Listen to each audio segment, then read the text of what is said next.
Are we live? Yeah. Hello everyone. Good morning, good afternoon, and good evening from wherever you're joining us from. Welcome to the Microsoft Nigeria Security User Group, where we focus on anything cybersecurity and cloud security. So I would like to welcome us again to by monthly meetup, where we'll talk about cloud security, focusing on the ISO 500 tracks of things and also some parts of the SA 300. So today we have an amazing speaker. And in our previous sessions, we have several speakers talk to us about different parts of cloud security. The last time we met, we talked about the public access to network security on Azure. So today we are jumping into another part of the model, focusing on the compute. So for the next three meetup we'll be having, we'll be focusing on compute, storage, and database. But for today, our focus is on security, plan and implement advanced security for compute and resources on Azure. And we have an amazing speaker today in person of Damilola Afolabi. He's an amazing speaker. He's always very active in our community, and we are glad to actually have him today. Thank you so much, Damilola, for joining us today. Please, you have the floor. Thank you for the opportunity to be here.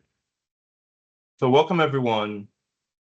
Again, my name is Damilola Afolabi. I have over a decade of experience in IT and deploying IT workloads for compute and also architecting solutions for cloud.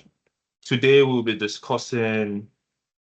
diving into a critical topic, which is planning and implementing advanced security for compute. So in our increasingly connected and complex cloud environments, ensuring security of our compute resources is quite paramount, especially now with the fast adoption of AI. So this session will focus on how we can leverage Azure's powerful suite of tools to build a robust defense against modern threats. We'll aim to help you fortify your Azure compute instances against vulnerabilities and attacks. Throughout this presentation, we'll explore strategies that contribute to enhanced protection. Will help maintain compliance, adherence, and ultimately improve operational efficiency within your Azure environment.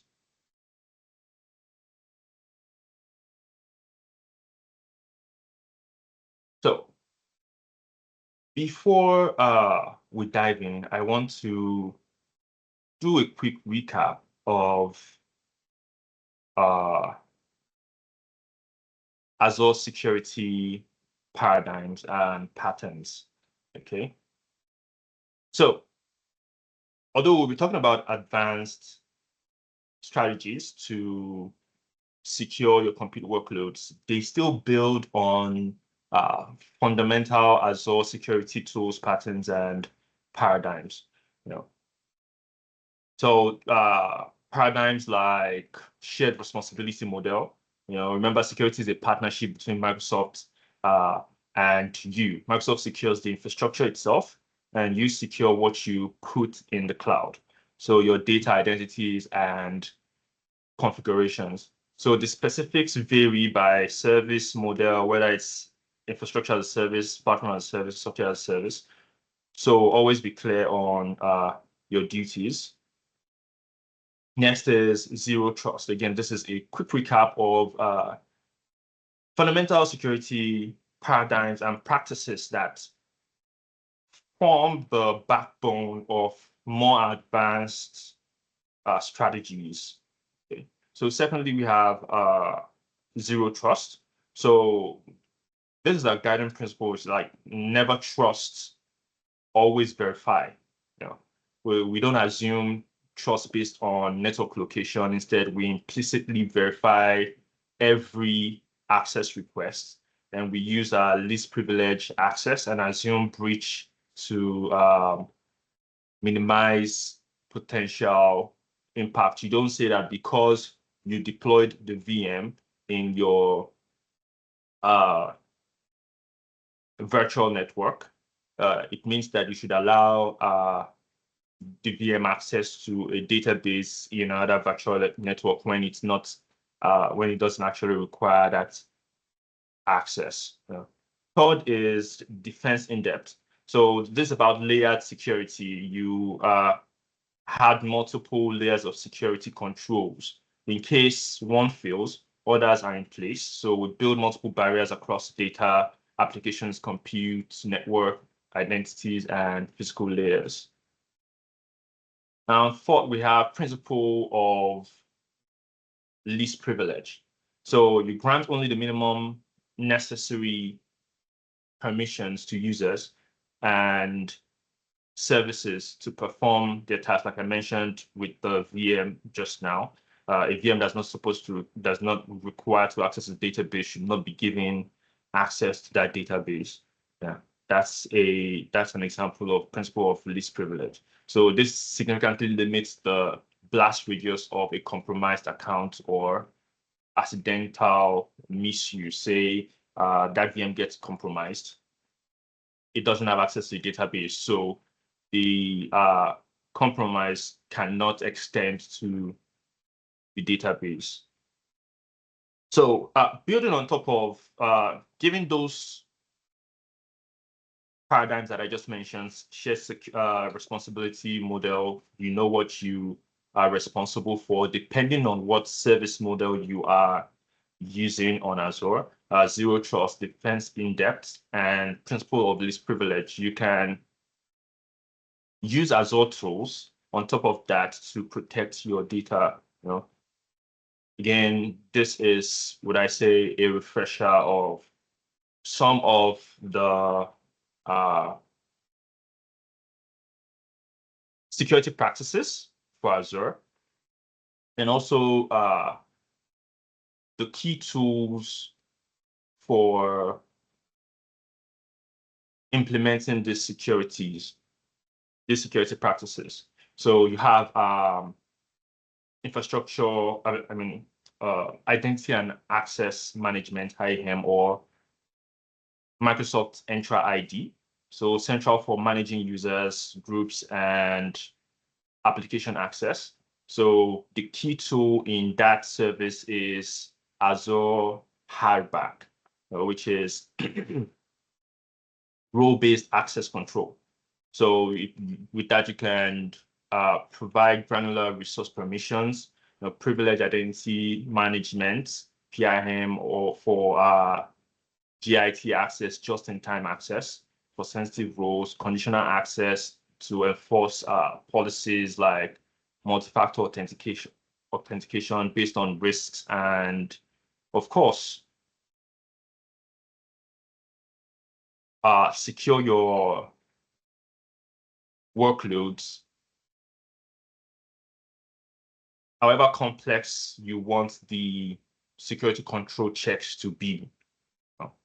You also have network security, another tool in the fundamental pieces that come together to form the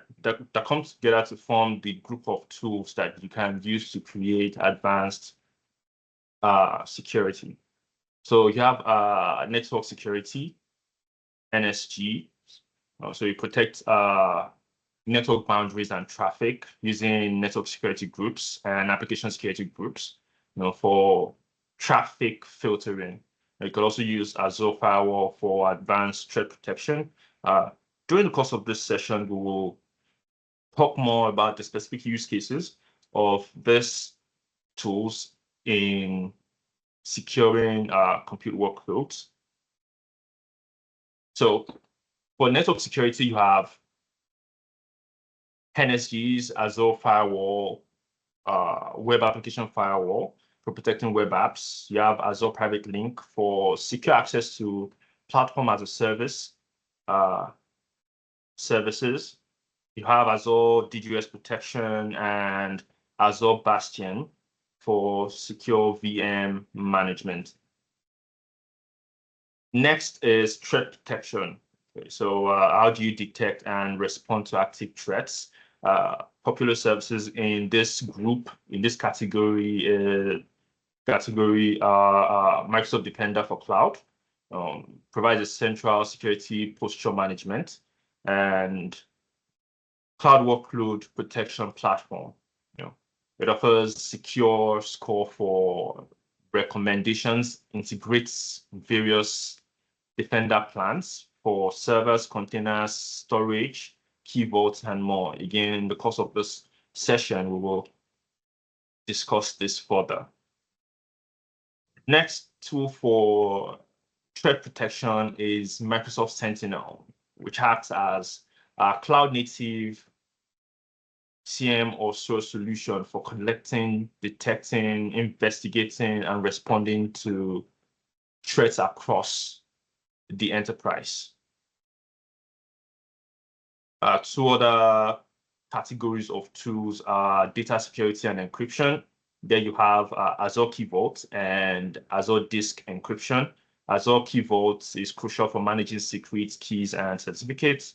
Azure Disk Encryption provides encryption at rest, for services like Azure Storage and SQL, and also helps ensure encryption in transit with CLS and SSL. Finally, the last category I want to briefly touch on or refresh us on is governance and compliance. So here we ensure that we are adhering to standards and policies. So we use tools like Azure Policy to enforce organizational standards and policies. We use Azure Blueprint to simplify deploying compliant environments, and Microsoft Purview, which provides unified data governance capabilities. One other category I would want to touch on briefly is also secure DevOps, which requires integrating security through the development lifecycle. Again, these are standard or fundamental practices that together come to form the large, broad, or advanced strategies for security. So having said that, I want to quickly touch on our agenda for today. So our compute landscape is diverse. It encompasses everything from virtual machines to containers and serverless functions. Unfortunately, this also means that they are prime targets for attackers. The threats we face daily. They become more sophisticated again with the fast adoption of AI. And threats are constantly evolving, beyond just simple malware. So this requires us to also advance the security measures that we put in place to protect our infrastructure, our compute workloads. Today, our main objective is to equip you with knowledge to plan, implement this enhanced security control as effectively as possible. We'll be looking specifically at how Microsoft Defender for Cloud, along with its associated services, can provide a comprehensive security posture for your Azure compute resources. To quickly run through our agenda for today, we'll start by discussing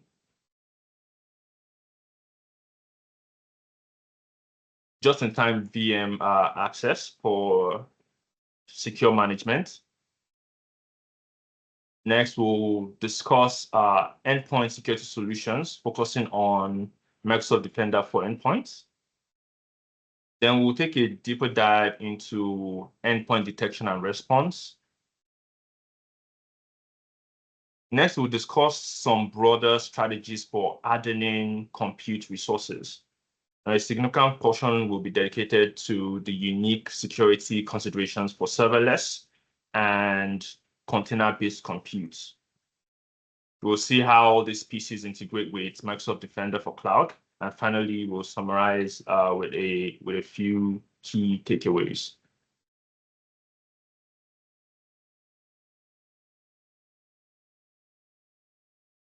So, just-in-time VM access.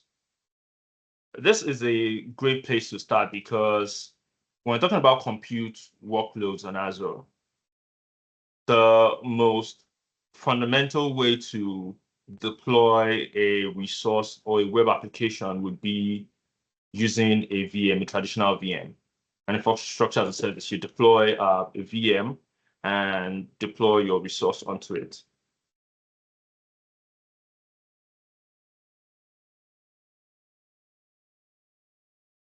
Once you've deployed your VM, how do you secure they say you deploy a Windows server, or a Linux machine. The most common way to connect to these resources are through RDP, that's port 3389, or SSH, which is port 22. Now, because you're consistently working on this machine, most people, for convenience, most engineers are often tempted to just leave the port open. And frequently leaving this port open makes it highly visible targets for attackers who constantly scan the internet for vulnerabilities, attempting to brute force attacks or exploit known weaknesses. So by getting your server IP address, an attacker could launch a port scan to see, oh, okay, this machine, what ports are open on this machine, and then, okay, do an OS fingerprint on this machine, find out, okay, what OS it is, by knowing what port is open, what OS it is, alongside some other requirement gathering tasks that a pen tester could take. It could shortlist a list of known vulnerability attacks that can be effected or launched against your VM resource. And this is where JIT comes in, just in-time access. So to put simply, just-in-time access means creating an access in time when it's needed, not like it's unlike adding your RDP to your network security group to allow access all the time. JIT allows access only when it's needed. So you don't need to modify, update, or change your firewall configuration every time you need to connect to your server.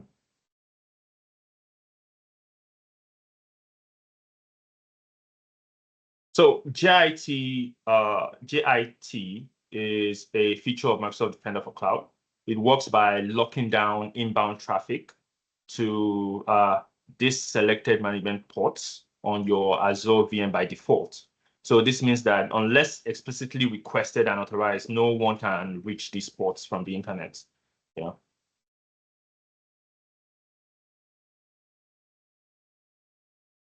So it only enables access when needed. It works with Azure Security Center, now part of Microsoft Defender for Cloud, to detect and respond to threats. So here's how it operates. Say when a legitimate user needs to manage a VM, so they request a temporary access to the required port through Azure Portal or PowerShell. This access isn't granted automatically to everyone. It's tightly controlled by Azure RBAC, that's role-based access control. So only users with appropriate permissions can request and be granted access. So this access is only for a limited configurable time window. So once that request is approved, Defender for Cloud automatically modifies the network security group rules associated with that VM to allow inbound traffic to that specified port, but only from the source user's IP, that is the person who wants to access or manage that server for like an approved, or maybe either the specific user's source IP or a range of approved IP addresses. And again, only for a specified duration. It's pretty much like opening the doors for maybe 5 minutes, 15 minutes, 30 minutes, depending on what the configuration is. So when the time expires, the NSG rule, that's the network security groups rules reverts. And then that closes the port again, because then the rule that allows that inbound traffic has been removed.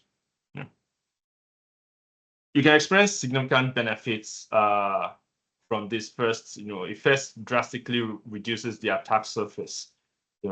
By keeping the port closed by default, you make your VM much less susceptible to automated attacks and network scanning. Remember, I mentioned earlier that I wouldn't call it ideal, but general way to begin an exploit or a penetration test or hack on a resource would be to first scan the resource by getting hold of the IP address.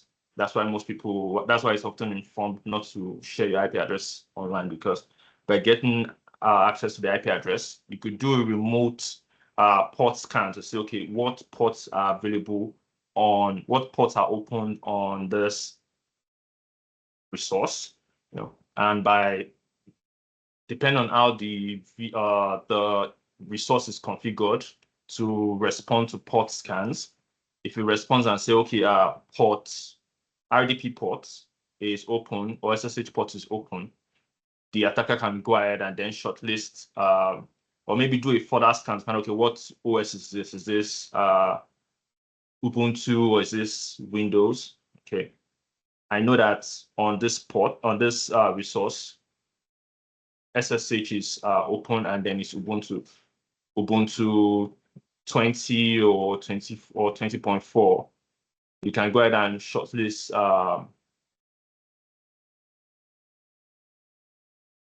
known vulnerabilities and launch an exploit against that resource.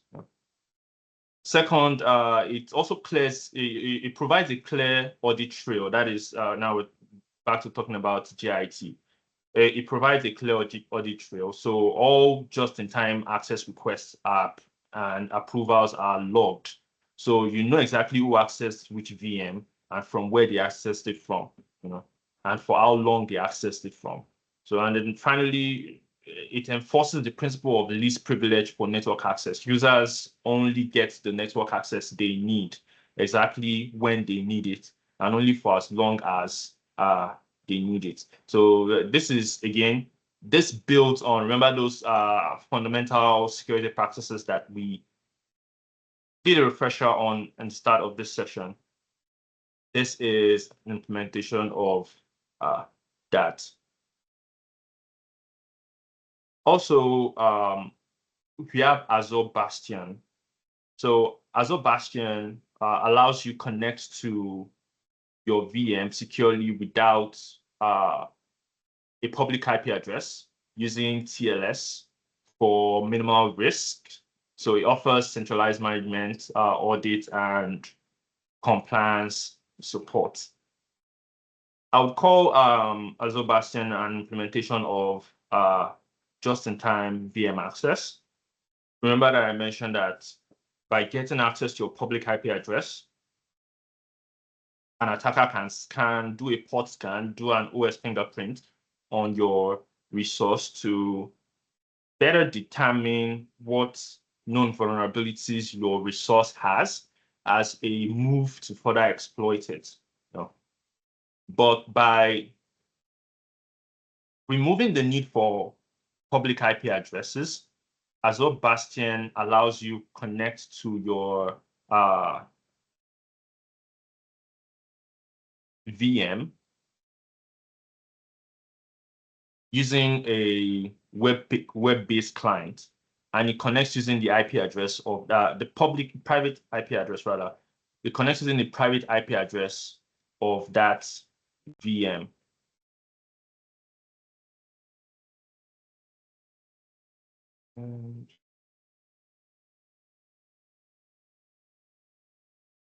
So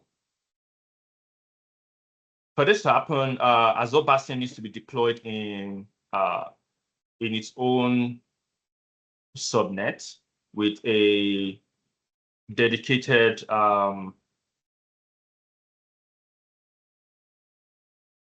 IP space, IP prefix of about a minimum of /26 IP prefix. So the flow would be the user connects to the Azure portal using a regular browser, maybe a HTML5 browser, say Chrome, Edge, or whatever browser you're using. So the user selects the VM, the virtual machine you want to connect to, and with just a single click, we click the RDP or SSH session opens in the browser, and no IP address, no public IP address is required. So this is an example implementation of just-in-time VM access. And all these features, this feature is actually available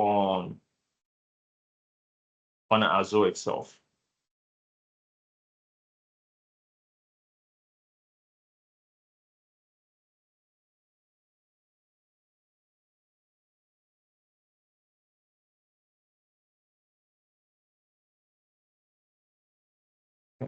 Second.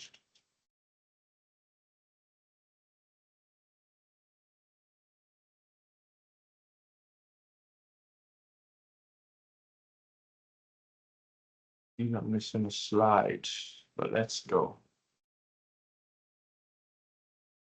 Okay. Next, I want to touch on building a strong foundation for compute resources.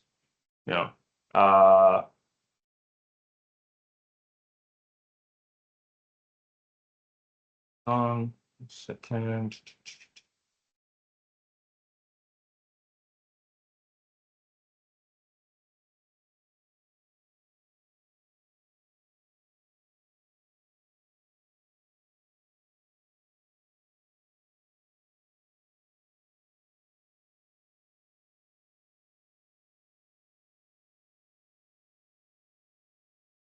Okay, so while endpoints while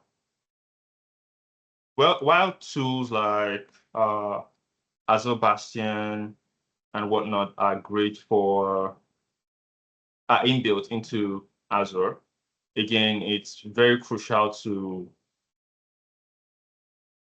know our fundamental security practices, and implement that. There's this saying in security that the weakest link to any security, no matter how advanced or sophisticated it is, the weakest link to any security is the human element. Okay, and that goes without saying. I would like to quickly touch on endpoint security with Microsoft Defender for endpoints.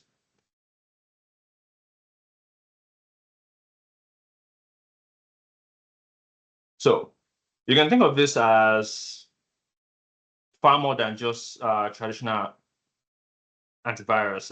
It's a very elaborate tool. It's a holistic cloud-like delivered security platform designed to protect your endpoints, which in context of today's discussion primarily means servers. So a key strength is a seamless integration with Microsoft Defender for Cloud. So this integration provides a unified view and management plane for security across your servers, whether they are Azure on-premise or even in cloud. One of the reasons why I'm detouring to talk about Defender, Microsoft Defender for Endpoint, is its ease of integration. Yes, you've deployed a VM on Azure. You've set up role-based access controls and also set up JIT using perhaps Bastion. You could also go ahead to integrate it with a tool like Microsoft Defender for endpoints or Microsoft Defender for cloud. Because it offers like a rich set of capabilities. So first, it offers threat and vulnerability management. So this helps you discover, prioritize, and remediate vulnerabilities and misconfigurations on your environment or on your endpoints and environments in real time. So second, it reduces your attack surfaces. So there are features designed in Defender to, in the course of this session, I'll continue to call it Defender. We know that that points to Defender for endpoints. So these features are designed to minimize the areas where the organization is vulnerable to cyber attacks or cyber threats.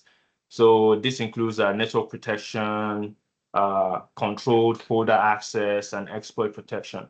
So also next generation protection, where the advanced anti-malware and antivirus capabilities come in. So it uses cloud-powered machine learning and behavioral-based detection to stop threats, including polymorphic and metamorphic malware. Also, endpoint detection and response. We'll dedicate some time to discussing this later, but EDR, endpoint detection and response, is crucial for detecting, investigating, and responding to advanced threats that might bypass other defenses.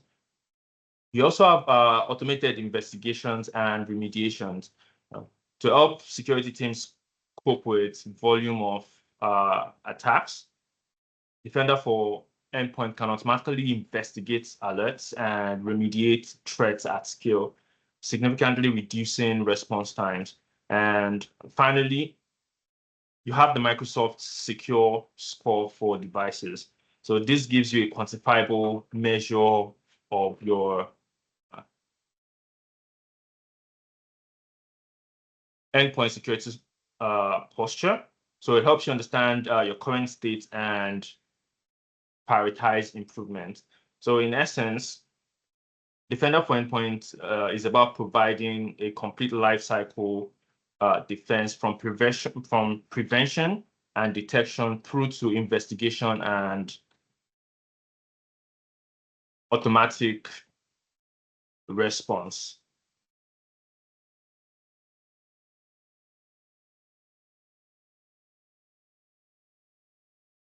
So to quickly deep dive into endpoint detection and response, which is EDR. So while prevention or preventative measures are essential, we operate under the assumption that sophisticated attacks might find a way to bypass them because, again, threat keeps evolving. As new technologies are launched, new attacks are, or new vulnerabilities are discovered. And then a lot of people take advantage, a lot of bad actors take advantage of zero-day attacks. So EDR that is endpoint detection and response, is a safety net for these scenarios. So it's about detecting the undetected. So how does EDR in Defender for endpoint work. It starts by continuously collecting and processing behavioral signals from endpoints. So it isn't just about looking for known malware signatures as antivirus softwares do. So it's about understanding normal behavior and identifying anomalies. So this includes data on processes, network connections, file activity, and user logins. So the vast amount of data is then analyzed using advanced analytics, machine learning models, and Microsoft's extensive threat intelligence graph. So it allows to identify suspicious patterns, something that is out of the ordinary,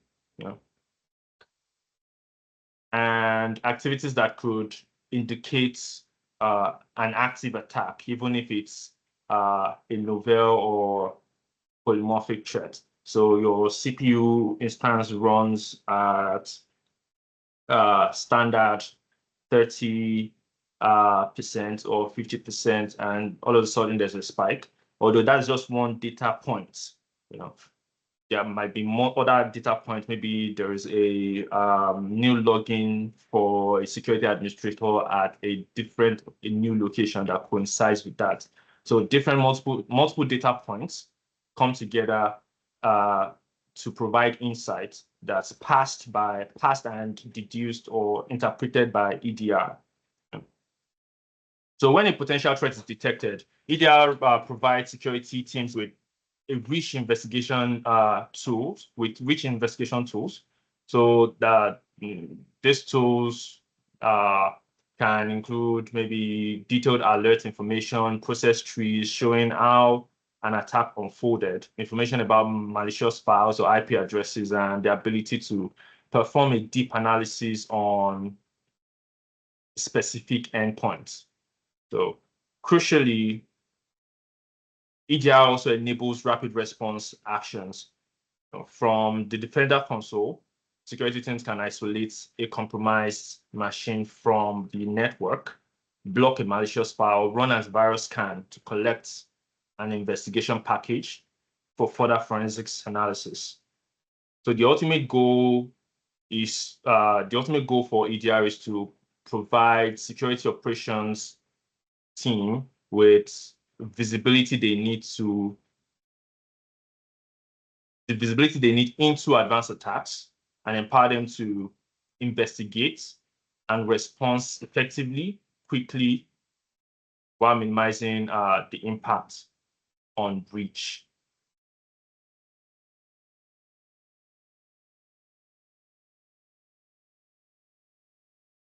So I haven't run through the fundamentals of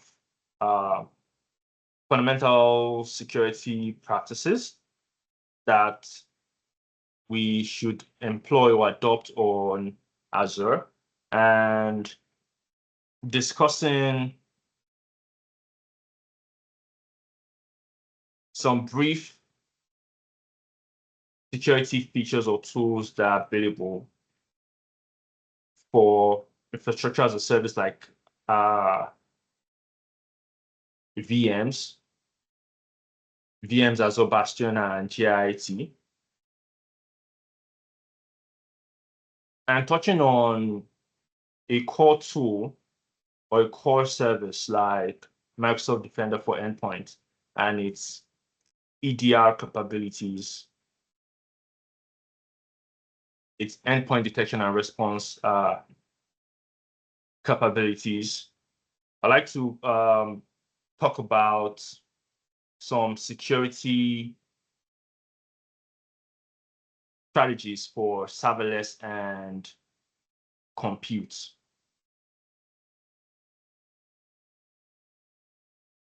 So traditionally, how you would deploy an application or a workload would be a VM.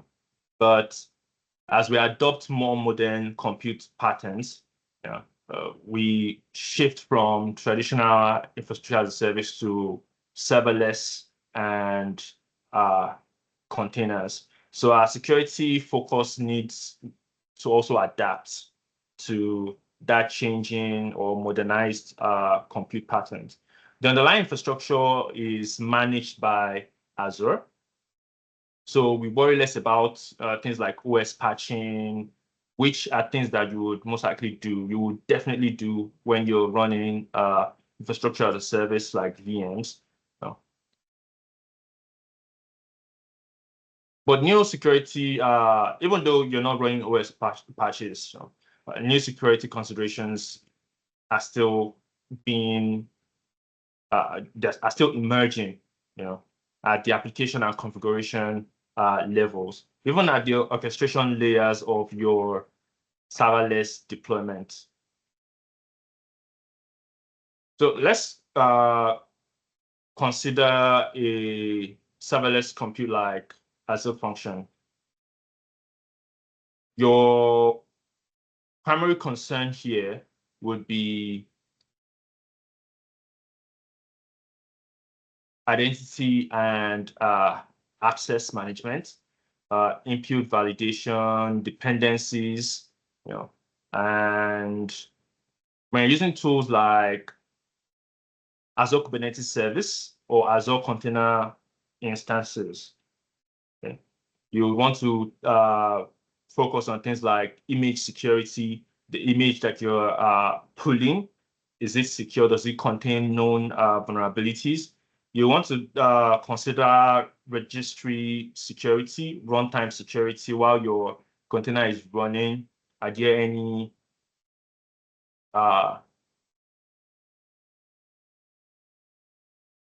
malwares or exploits, runtime exploits happening behind the scenes that you don't know about? So first off, identity and access management. This would include, or this would involve securing your function keys. Who has access to the function keys? What resource has access to the function keys? By leveraging managed identities for Azure resources, you can define granular access to avoid embedding credentials in your code. And then you can implement proper authentication and authorization for function triggers. Also, input validation.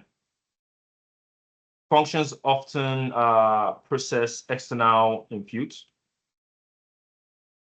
So when I talk about external input, we're talking about, say, a user posts a form, or maybe your Azure function is being consumed by a mobile app. An attacker could scan the network, say, install that mobile app on a network that they own, and then scan the network to find out, okay, what IP address is being pulled by this mobile app. By finding out the IP address, they could try to deduce, okay, what data is being sent from this mobile app to this backend URL.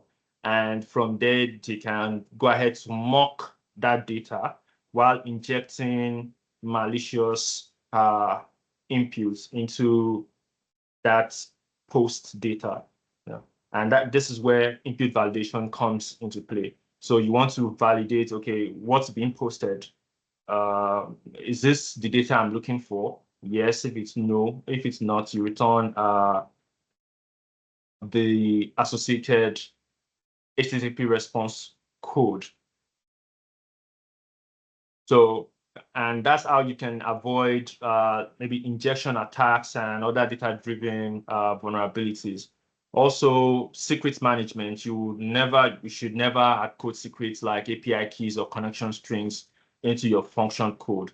So always use tools like Azure Key Vault to securely store those keys while giving your function access, using identity and access management. Next item you want to focus on is dependencies. So serverless functions like any applications rely on libraries and packages. regularly scan these dependencies for known vulnerabilities and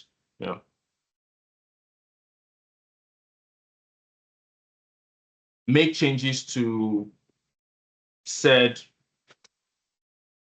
1 second, sorry.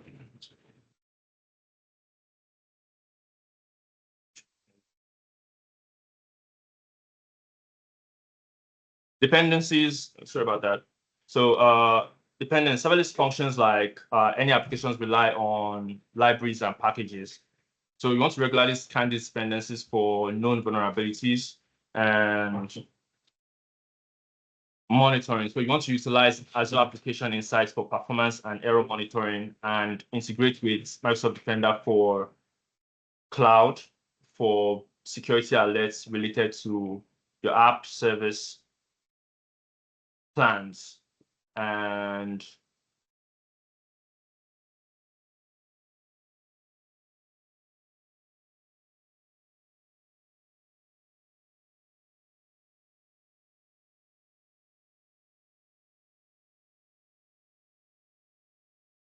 so next up, for containerized workloads, such as those running on Azure Kubernetes service or Azure container instances. So the security concerns are multifaceted, like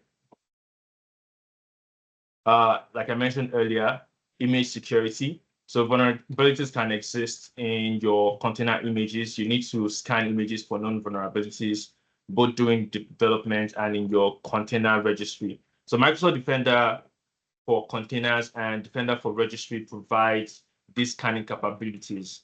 So you also have registry security for secure registries. You want to use role-based access controls for granular permissions for push-pull management of images implementing. You want to, okay, who can push to this repo, or what repository is triggered to what repository triggers a build, that then pushes or deploys to this registry. So by implementing granular permissions, you can define who can or what resource can push, pull, and manage your images. Also, there is content trust by signing images to prevent deployment of tampered containers and automating container builds and patching using ACR tasks for continuous security. You can, for every image that is pushed, the image can be signed so that registries or containers only get to pull signed images or images that are signed from trusted providers.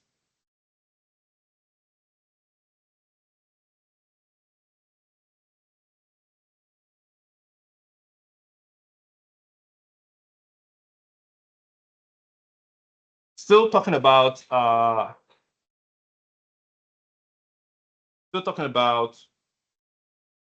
securing serverless and container compute resources. We've discussed identity and access management, making sure that your function keys are only accessible via managed identities. You are validating inputs that are being sent to your function apps to make sure that there are no injection attacks. You are managing your secrets correctly by making sure that they are not hard-coded. API keys or connection strings in your function code, because you are leveraging Azure Key Vaults and you've given your function access to said secrets. You're constantly checking your dependencies to be sure that none of your dependencies have a known vulnerability. You're monitoring your application using Azure Application Insights for performance and for error monitoring. And then you've integrated Microsoft Defender for cloud, for security alerts, for whatever app service plans you are using to host your function.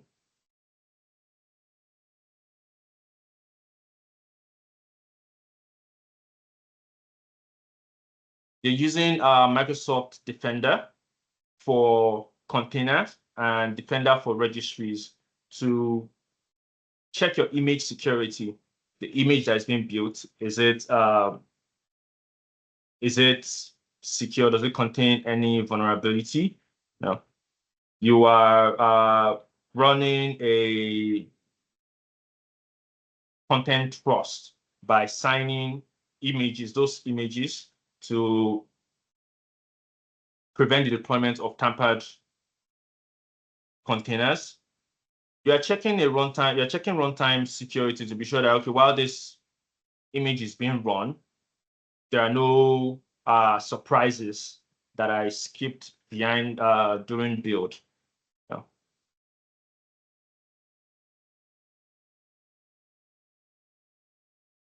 Having done all that, you also want to check your network policies. So you want to control the network traffic flow between pods, within your Kubernetes clusters. Your Kubernetes clusters, remember, I mentioned earlier by citing an example of a VM accessing a database that it shouldn't have access to. So if a pod shouldn't have access to a different pod, then that shouldn't happen. You should create network policies to control network traffic flows between pods, and you do that by doing network segmentation. That is grouping, segmenting group of services or pods into a network segment or section.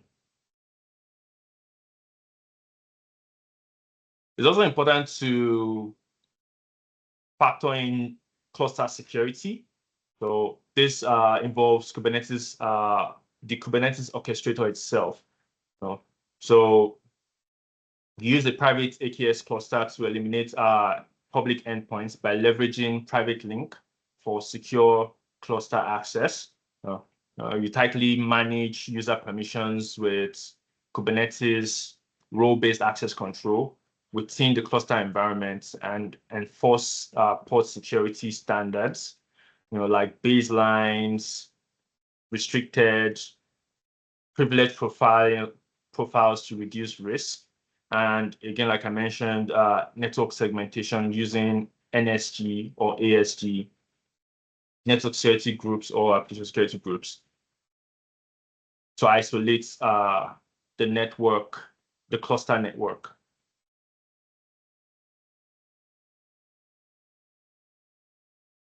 So by carrying out all of this security patterns, or by adopting these security measures, you can go on to secure your serverless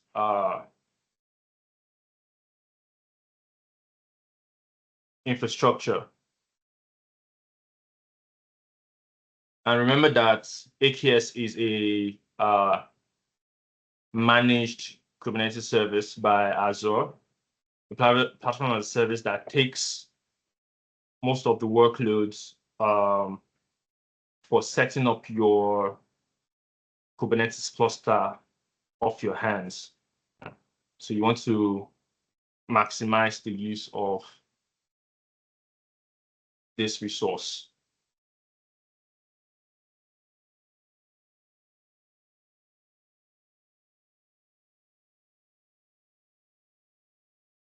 So I've discussed how you can fortify your AKS cluster security using Azure Defender for Kubernetes,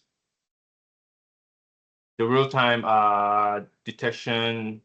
threat detection for security posture management, the port security standard by enforcing baselines across all ports, restricted privilege profiles, and reduced risk.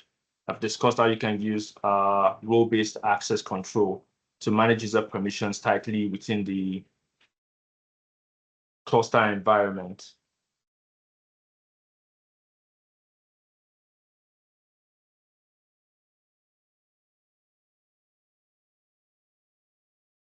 Next, we'll discuss integration with compute resources, monitoring Azure container instances and apps.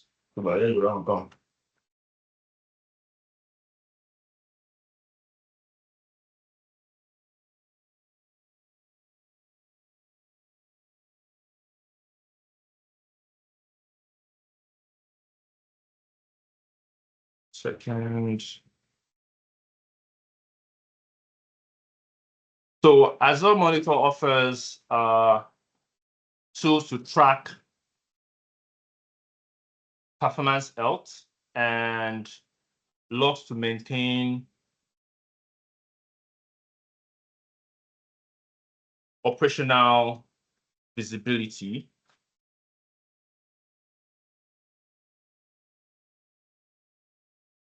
When used alongside Azure Security Center, you're able to detect misconfigurations and get container-specific security advice. All from the Azure portal.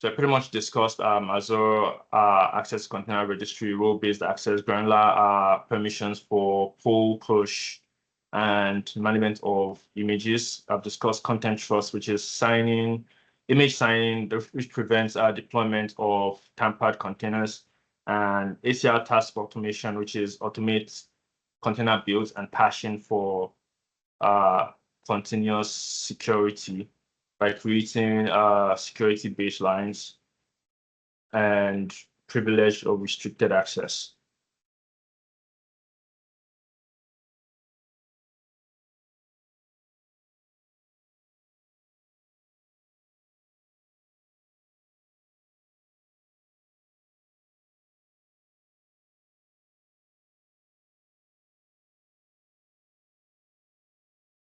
So while endpoint protections when endpoint protection tools like Defender for Endpoints are crucial, they are part of a broader strategy, like I mentioned earlier. So building a strong security foundation also involves systematically hardening your compute resources. Hardening is the process of configuring your system securely to minimize vulnerability and reduce potential attack surfaces. Here we look at a few hardening strategies, part of which is disk encryption. But before we go to disk encryption, let's really discuss. In the industry, when you talk about hardening, the first thing that comes to mind, or when you tell a security expert about hardening, first thing that comes to mind is a baseline, creating an OS baseline. And what that means is that you take the traditional OS, whether it's Windows or Ubuntu, and then you make some configurations to that OS. So let's say by default, most admin practices I've seen is removing bloatware. So say by default, this OS comes with maybe LibreOffice or some tools that are not actually required by the application you're trying to deploy. You go ahead and just remove those softwares. Then you close certain ports, make sure that certain ports are closed, So different, depending on what you're trying to, what workloads or what compute purpose you are deploying this infrastructure for, you would have different hardening goals. But a very popular practice with hardening is creating a OS baseline that you can now share across multiple resource infrastructures. So secure baseline and management and configuration management, it just means establishing and applying standardized secure configuration across all your systems. You can use industry benchmarks like that of Center for Internet Security, CIS, so as a benchmark starting point. So tools like Azure Policy, Guest Configuration, or Desired State Configuration, DSC, can help you enforce these baselines and prevent configuration drift. Second, you have regular patching and updates. So unpatched vulnerabilities are a leading cause of breaches. Like I said, technology keeps evolving. As of today, there are a lot of vulnerabilities that have been discovered. Companies often have schedules like Patch Tuesdays where they go out, look at all the new patches, all the new vulnerabilities that have been discovered, sometimes using tools like Qualys to manage and deploy patches. On Azure, you have a similar tool like Azure Update Management Center, which can help you automate and manage updates across Azure and hybrid VMs. Next, you have principle of least privilege, which can be implemented using Azure role-based access control. I've iterated over this again and again because Harback is a great tool at your disposal if a user or a resource doesn't need access to a class of resource or another resource, then don't give it access. Give only the access that's required to perform a certain task and nothing more. So this also applies to Azure resource management. It's not just user management, also Azure resource management, as well as within the operating system itself. Next, you have network security. So beyond just in-time access, JIT, so you want to create a robust network security control. And that could go from maybe configuring your network security group to filter traffic to and from Azure resources. Say you have two virtual networks whose resources communicate. You could create network security groups that allow traffic from a specific IP address of a resource or an IP class from the other subnet, depending on the access and not more than the access that's required.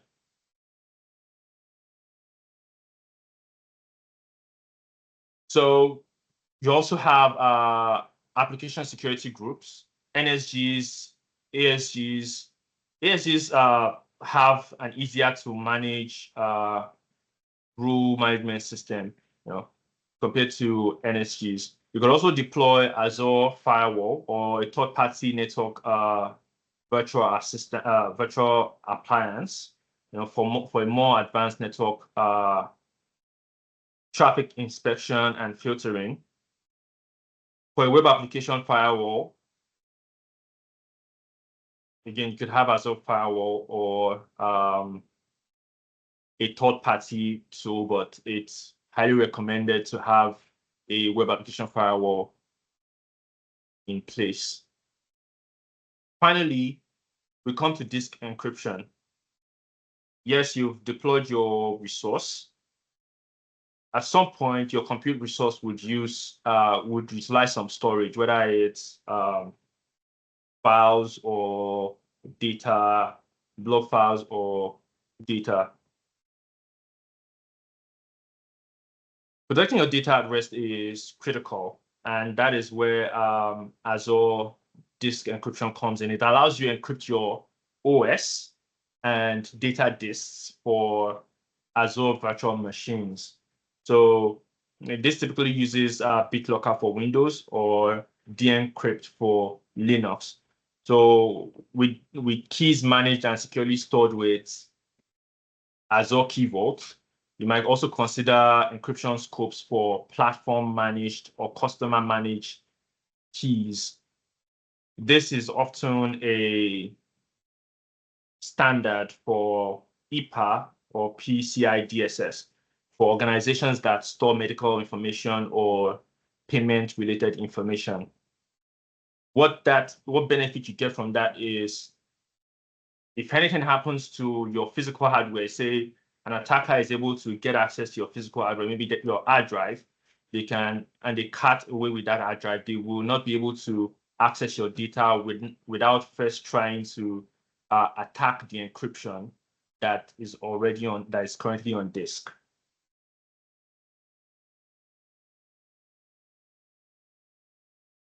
Finally, you have application control. So adaptive application control is a feature in Microsoft Defender for Cloud. It helps you define a list of known good applications that are allowed to run on your servers. By creating an allow list, you can prevent unapproved or potentially malicious software from executing. So admin is not a one-time thing. It's not a one-time setup. It's an ongoing process of assessment and remediation and monitoring. Remember that I mentioned that companies often have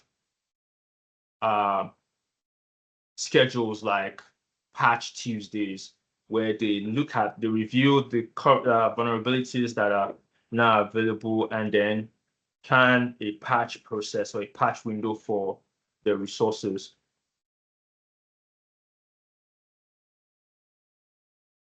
But since you're working on Azure, Defender for Clouds provides you with recommendations and secure stores that are quite invaluable for identifying and prioritizing hardening.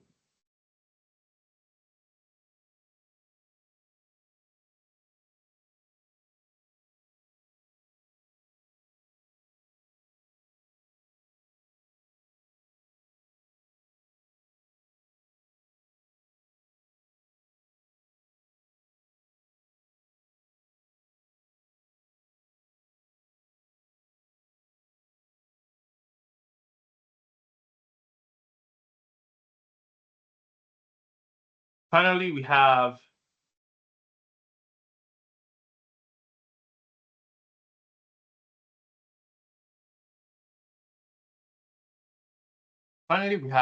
secure API access and secure API access with Azure API management. Like I've discussed before, knowing the fundamental security practices on Azure can allow you formulate more advanced strategies to secure your compute workloads. And in this section, we use some of those fundamental practices to create, or would I say, secure API access on Azure. First, you have authentication and authorization, which is a feature of Entra ID. You can use OAuth or 2.0 or OpenID Connect to protect your APIs. You can configure rate limiting or throttling to prevent abuse and DDoS attacks with enforced limits. Another way attackers can compromise your compute resources is if you know the upper bound of a resource, you can push that upper bound and force an error. Let's assume you have a resource that maxes out at, say, 8 gigabytes of bandwidth or 8 gigabytes of memory space. An attacker can deploy an exploit that your application to its limits. And when it gets to its limit, it throws an error. And an application that is not well configured on the error page would dispense a lot of juicy information that the attacker can use to further plan a next attack. But by limiting the rates at which a client pulls your API and implementing throttling, you can prevent abuse and denial of service attack. Also, you have Azure AD integration. You can centralize and simplify API access control with Azure Active Directory.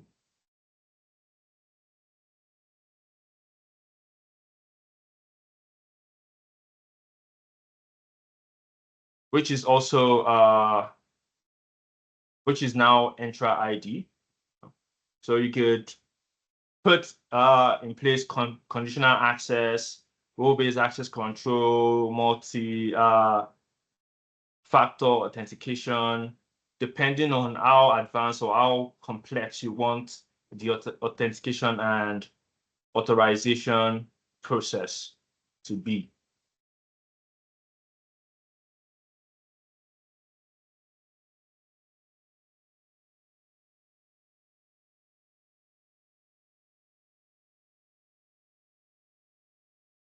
So that brings us to the end of today's session. Today we discussed some advanced security features for Azure Compute, including secure access, network isolation, monitoring, encryption, and API management. If there is any key takeaway I'd recommend you take from this, it would be that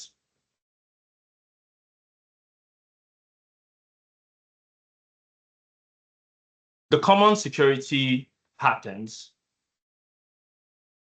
also work on an advanced level. Combining and creating a layered approach to security is how you can go ahead and secure your compute resources in Azure. You take those common security patterns, layer them on each other, and utilize the vast list of Azure tools and services, particularly Defender for endpoints, or Defender for cloud, alongside other tools like Azure Security Center and Azure Monitor.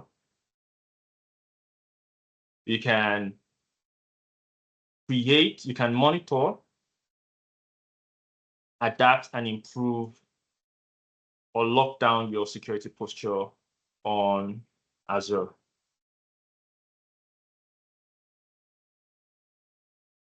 I'll now take questions. If anyone has any questions. Thank you so much. Guys, if you have questions, you can raise your hands or drop it in the chat so that our speaker can answer them. It has been an amazing session. I actually learned a lot from this session. Thank you so much. Guys, do you have questions for our speakers today?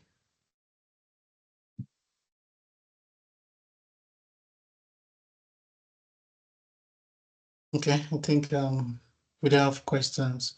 So in the absence of no questions, so this session will be uploaded on our YouTube channel. Please, I encourage you to subscribe to the channel.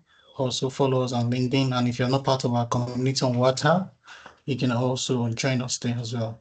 Damilola, thank you so much. It has been a pleasure having you in this session. I've learned a lot. Imagine a lot of stuff that you're actually dishing to us today. Thank you so much. Thank you very much for the opportunity to be here. Thank you. All right, so we'll meet